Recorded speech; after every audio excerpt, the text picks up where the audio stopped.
إن الحمد لله نحمده ونصلي على رسول الكريم. Assalamu alaikum wa rahmatullahi wa barakatuhu.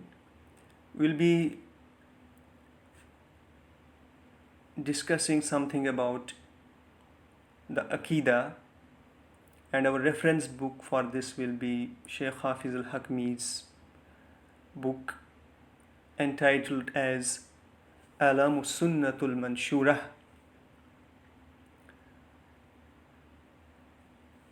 Hafidz al-Hakmi was one of the scholars from the Kingdom of Saudi Arabia and one of the most famous of those who lived in 14th century of Hijrah to come from the southern region of the country.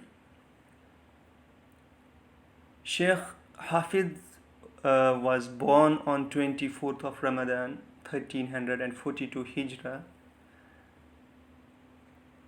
or 1924 according to the Gregorian calendar in coastal village called As-Salam, which lies south of the city of Jazan. When he was still just a small boy who moved with his family to the village of Al-Jadi because his father found that the farmland and the pastures were better there. The young Hafiz was raised under the good and righteous guardianship of his father, who taught him modesty, purity, good character, and before reaching the age of maturity, he worked as shepherd, herding his father's sheep, which were the most important form of wealth to his family as well as to the rest of the people in the society in those days. However, Hafidz Rahimullah differed from the other boys in his village because of his intelligence and his ability to memorize and understand quickly.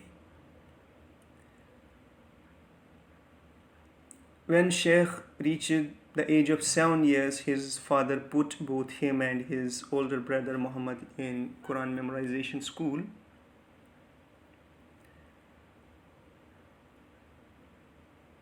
Next, he concentrated on his writing skills until he perfected them and was able to copy the Quran with excellent handwriting.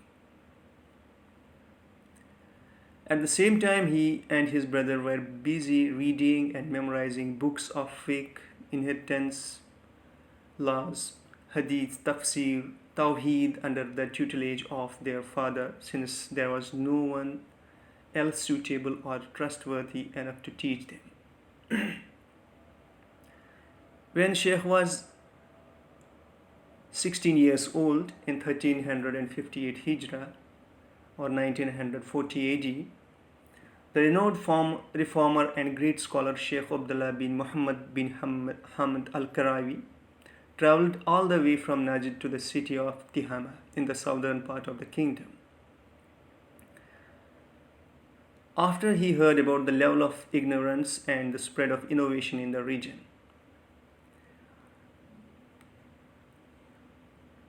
Sheikh al-Karawi vowed to shoulder the responsibility of calling to the true religion and correcting the beliefs in aqeeda and the superstition that were struck in the minds of ignorant people in the region.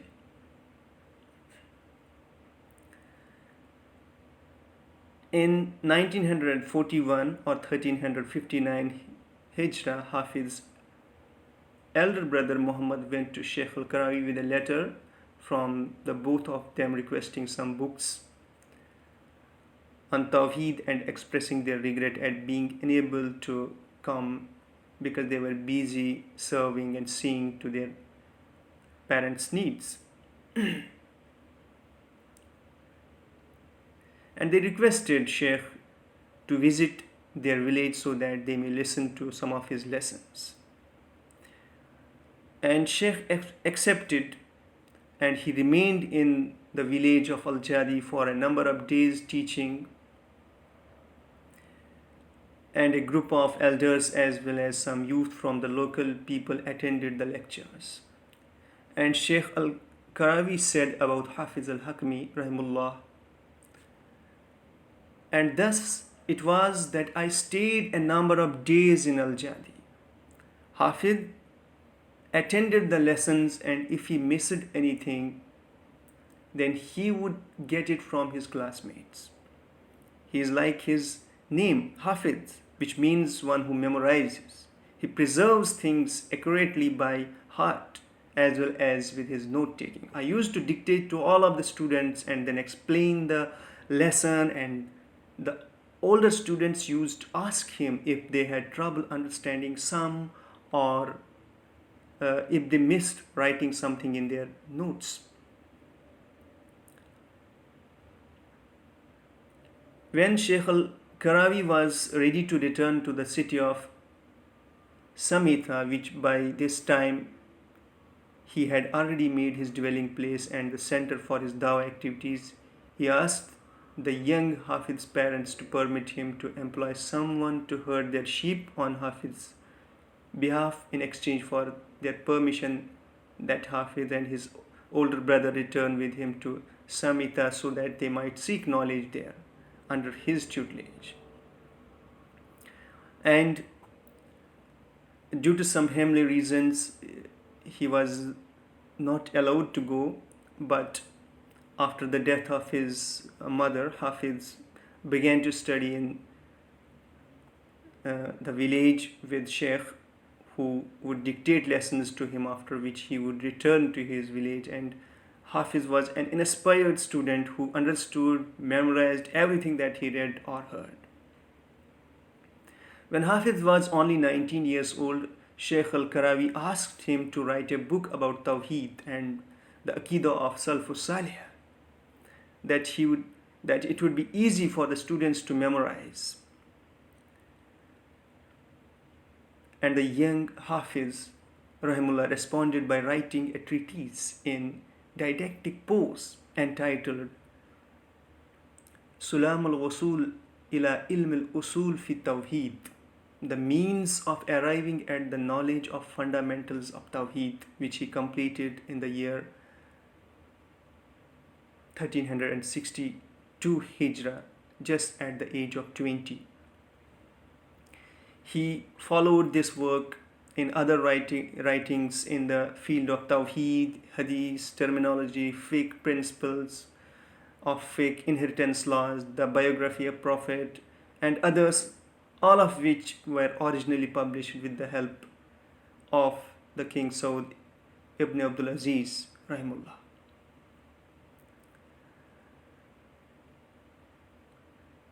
When Sheikh al-Karawi realized that superiority of his student Hafiz, he appointed him as teacher for the other students, and they benefited greatly from his lessons.